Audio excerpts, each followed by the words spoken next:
As the lockdown continued, more vulnerable families who lost their income struggled with a bigger problem: food shortage.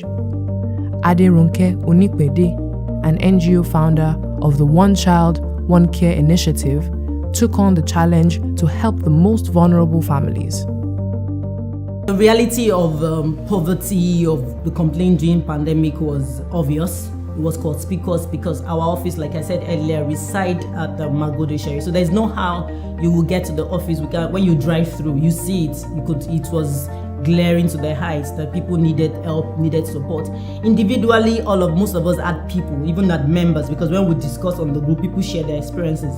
As members, everybody had a family or a friend calling to ask for 2,000 naira, 1,000 naira just to buy basic food needs. It was that bad during the pandemic.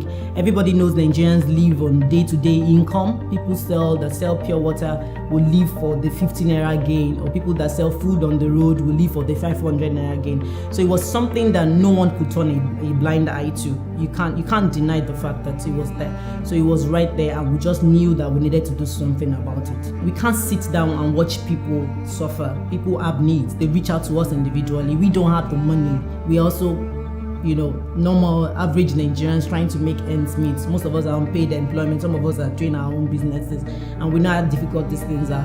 So we just felt, okay, together as an NGO, we can raise. People trust us to this extent. People see us that we are transparent enough, so we can raise our voices and ask for donations and put these donations together.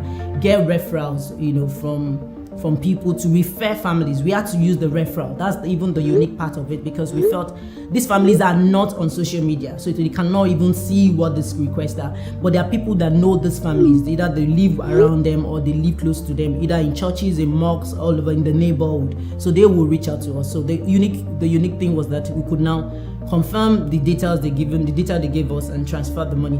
We are all to share the requests on our various platforms, social media platforms. And so when we got requests, we got loads of requests, over 1,000 requests from people seeking for fund and support. And so we had a committee that was calling people. We had like 4 of them that called to confirm, what their actual need is, just to be able to classify which one was going for who.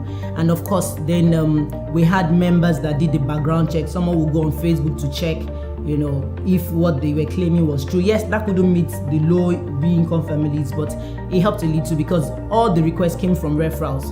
People had to refer you before we can support you. After running the online COVID palliative fund, we realized that there was so much needs.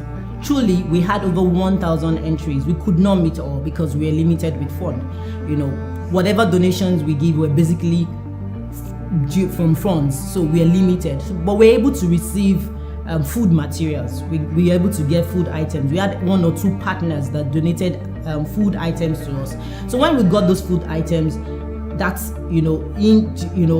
got us excited and told us that means we can do something with this instead of just sharing this. This is small. Can't we get more? So when we started telling people that we're going to do food palliative, not even fund anymore, people were like, okay, this is good. Let's see how we can support you here and there. So we're able to get more food, bag of rice, cartons of noodles and all that. So we're able to pull that together, for the community. And we just felt, let's see this time around let's reach out beyond online. Let's do a physical, support for these people. When we got to this community, the palliatives that were full of 2 trucks looked as if it was nothing, just like a bucket. It was so little compared to the number of people that needed it. The families that received the palliatives, I can't share all. It was overwhelming. Most of them don't even know me. They don't even know me. The people that called them can share more on that because they called them back. Some were even cutting the calls and they kept calling, and all they wanted to do was just to say thank you. It was overwhelming. They didn't expect the money. They even felt it was government because they felt, how can an individual NGO do this much? So you get them send SMS, we still have them on our phones. People send SMS, kept praying and said they weren't expecting it, that you don't know what you have done to our family to save us from hunger. Some were very smart. They divided the money to use a part of it to start their business. They told us this much, use the other part. And there was a physical one that I personally experienced. I went to the market one day and these two young men, elderly, not very young men, but middle-aged men, walked up to me and said, you were among the ladies that shared palliatives, they spoke in Yoruba, shared palliatives in the community. My wives were so happy, I was so happy. That week you were our saving grace for that week. And the effect on the bottom line of all the projects we had during the COVID was we feel is maybe not physically, maybe there's no transformation in this family, is having a new house or new clothes and all that, but it was a need at the particular time and we were able to meet that need. So maybe we've crossed a few T's, maybe not all the T's, but if you focus it, we made some dots, we've made impact in their hearts because the feedbacks keep coming in, and that shows that the effect has been massive to this family, especially at that time of need. There's a time of want and there's a time of need. So at that time of need, we're able to reach that bottom line for these families, and I think that's fair enough.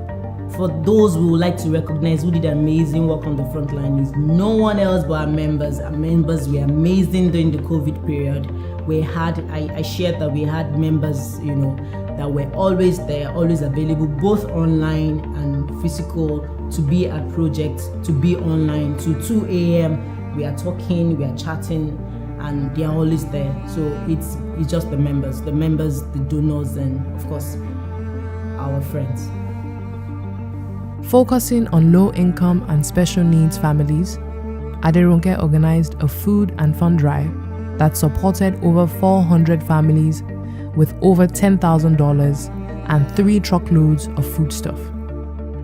At She Leads Africa, we celebrate every woman who rose up to the aid of their families, their friends, their community, and their country during the period of this pandemic. We cannot thank you enough. Keep leading Africa.